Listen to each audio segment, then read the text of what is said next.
হায় আল্লাহ, আমার খালি মনে হয় আমি যদি কোনোদিন কোনো মন্ত্রণালয় বা কোনো দেশ পরিচালনার দায়িত্ব পেতাম, আমি জানি না আমি চেঞ্জ হবো নাকি ভবিষ্যতে, বাট যদি পেতাম, জীবন দিয়ে কাজ করতাম খালি মানুষের হৃদয় জয় করার জন্য। আইন উপদেষ্টা আসিফ নজরুল তিনি কোনো সময় একটা ফেসবুক লাইভে বলেছিল যে তিনি যদি কোনো সময় কোনো মন্ত্রণালয়ের দায়িত্ব পান তিনি জান প্রাণ দিয়ে কাজ করবেন যাতে করে মানুষ ওনাকে মনে রাখে।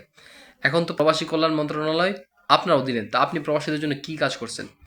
গত 1 বছরে আপনি প্রবাসীদের জন্য কি কাজটাই না করতে পারছেন, একটু আমাদেরকে দেখান যে আমরা প্রবাসীদের জন্য এই কাজটা করছি। প্রবাসীদের বিমান ভাড়া থেকে নিয়ে যে কোনো ক্ষেত্রে প্রবাসীদেরকে এত হয়রানি কেন হইতে হয়? প্রবাসীরা সৌদি আরবে যাইতেছে, গিয়ে কাজ পাইতেছে না, আকামা পাইতেছে না। বাংলাদেশ থেকে একটা টিকিট কাটলে 1 লক্ষ টাকা লাগে, 80-90 হাজার টাকা লাগে। কেন?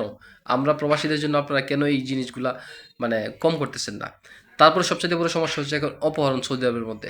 সৌদি আরবে কেউ বাইরে বাইরেতে পারে না, ট্যাক্সিতে যেতে পারে না, কোনো একটা জিনিসের জন্য মার্কেটে যেতে পারে না, মার্কেট থেকে আসার সময় যাওয়ার সময় অপহরণ হয়ে যেতেছে, তারপরে বাংলাদেশ থেকে মুক্তিপণ নিতেছে। আপনারা কেন এগুলা রুখতে পারতেছেন না? আপনারা আপনাদের এই দূতাবাসের মাধ্যমে কি নির্দেশনা দিয়েছেন এখন পর্যন্ত? আমরা তো কোনো সরকারিভাবে বেসরকারিভাবে মানে কোনো টিভি চ্যানেলের মধ্যে দেখি নাই যে সরকারের পক্ষ থেকে এই একটা নির্দেশনা দিয়েছে যে প্রবাসীরা যাতে করে অপহরণ, হয়রানি কিংবা ছিনতাইয়ের মতো এই জিনিসগুলা বন্ধ করার জন্য কোনো একটা নির্দেশনা আমরা দেখি নাই। বিভিন্ন কন্টেন্ট ক্রিয়েটররা যারা বড় বড় আছে তারা এইগুলা নিয়ে ভিডিও বানাইতেছে। সরকারিভাবে তো কোনো আমরা দিক নির্দেশনা দেখতেছি না। তা আপনারা প্রবাসীদের জন্য কি করতেছেন?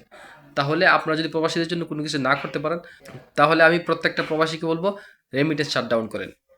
5ই আগস্টের আগে যেভাবে এই আওয়ামী লীগের এমপি মন্ত্রীরা বলছিল প্রবাসীদেরকে রেমিটেন্স দেওয়ার জন্য, এরকমভাবে যেন এই সরকারও বা প্রবাসীদের হাতে পায়ে ধরে রেমিটেন্সের জন্য, এবং যে সরকার আসবে আগামীতে সেই সরকারের জন্য প্রবাসীদের হাতে পায়ে ধরে রেমিটেন্সের জন্য, প্রবাসীদের সকল দাবি দেওয়া মানার পরেই প্রবাসীরা রেমিটেন্স পাঠাইবে। বাংলাদেশে যেই সরকারি আসুক না কেন, প্রবাসীদের পক্ষে যদি কাজ করে তাহলে প্রবাসীরা রেমিটেন্স দিবে, তা না হলে প্রবাসীরা রেমিটেন্স দিবে না।